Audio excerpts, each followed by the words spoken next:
Assange. I know this is going to be a little long, but this is the download on Julia Assange. It's easier than me telling you about it because I'll boggle things up, switch it around. You know what I mean. So here, watch this.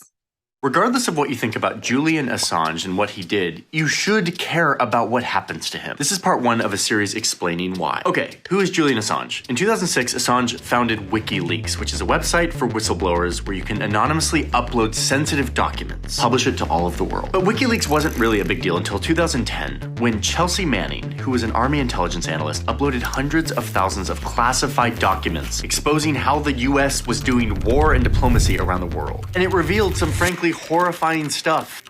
The Pentagon was furious at these leaks, and the public was kind of torn on whether Julian Assange was a heroic journalist or an anti-American villain. And the next chapter of his life would be spent trying to avoid arrest by the US government. The next part of this series finds Assange at the Ecuadorian embassy in London. We can't ignore Julian Assange and the charges against him. And no, I'm not referring to the sexual misconduct allegations in Sweden. And I'm not asking you to like this guy. He's kind of an asshole. I don't really like him. The big deal here is that the US is charging him as a spy for publishing classified documents on the internet. The very foundation of how journalism works relies on journalists going out and talking to sources and being able to publish what those sources say, and those sources can remain anonymous. And oftentimes they're publishing classified information. And the reason we do it is because it's in the public interest. It is newsworthy. But wait, how is this different from the charges against Assange? If he can be indicted as a spy, why not the New York Times journalist? Oh, because Julian Assange is a hacker. He's not a journalist. Guess what? Journalist is not a legal status. Journalists don't enjoy some upgraded version of free speech. And free speech keeps our government accountable. Want to charge Assange with conspiracy to hack a computer? If the evidence is there, knock yourself out. But calling the publishing of classified documents a crime is a slippery slope that could seriously harm journalists' ability to keep us informed. Julian Assange is facing a 175-year prison sentence. He published over 700,000 classified documents that Army Intel analyst Chelsea Manning gave him. The US government, no likey. Wait, don't journalists do this all of the time? Yes, they do. What would a conviction of Julian Assange mean for free speech and journalism? Let's just look at the charges really quickly. They fall into three buckets: hacking, aiding, and publishing. The hacking charge is small potatoes. It's like 5-year sentence max for allegedly working with Manning to try to crack a government computer's password. That's the first charge. This is where it gets serious. Because Manning was a convicted spy for stealing all of these government secrets, and Assange published them, he's now being charged as a spy too for helping her, which is a big effing deal. And this leads to the third bucket, and the scariest to me as a journalist. The US says that Assange violated the Espionage Act by taking documents containing the names of military informants and publishing them on the internet. The crime is literally for publishing.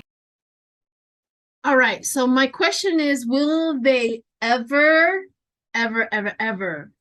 catch up to Julian Assange or convict him or whatever? So that's my first thing up with him.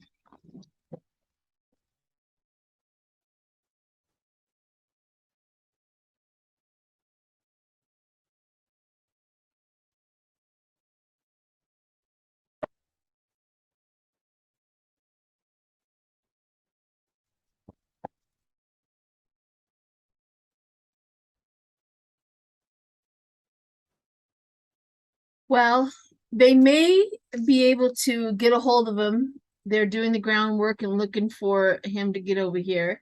And I do see Fairness Justice showing up. But the Page of Swords talked about, business rivals and deceitful person and spy. So that kind of makes me think, at first it was like, yeah, they're going to catch up with him. And then they're wanting somebody else.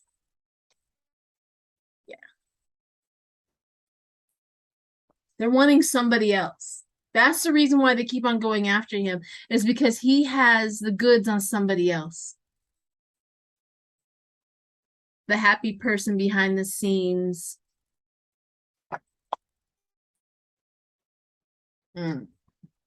That's what they're really after, is his knowledge. It wasn't just that he did what he did. They're just using that as a front. So let me see how serious his knowledge is. I want to see how in depth and how serious the knowledge that he has. See? The tarot cards always bring you to something new.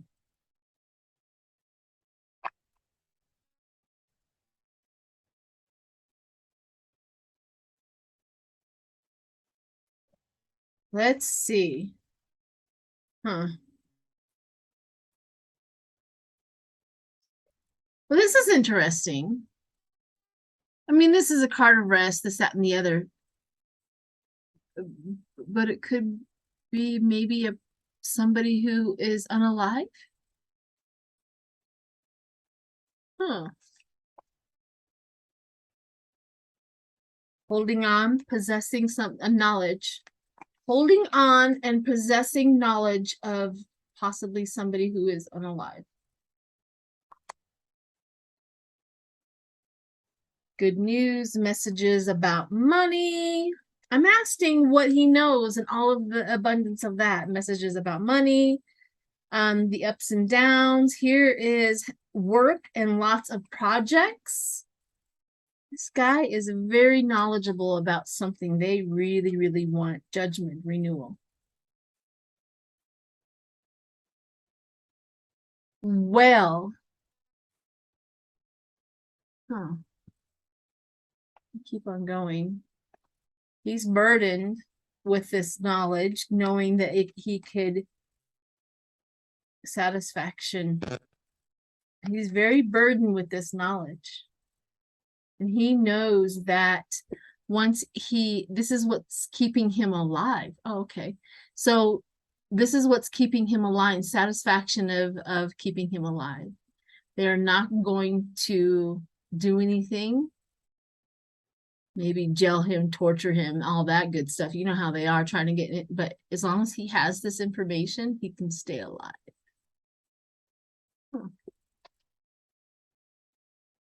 Very interesting.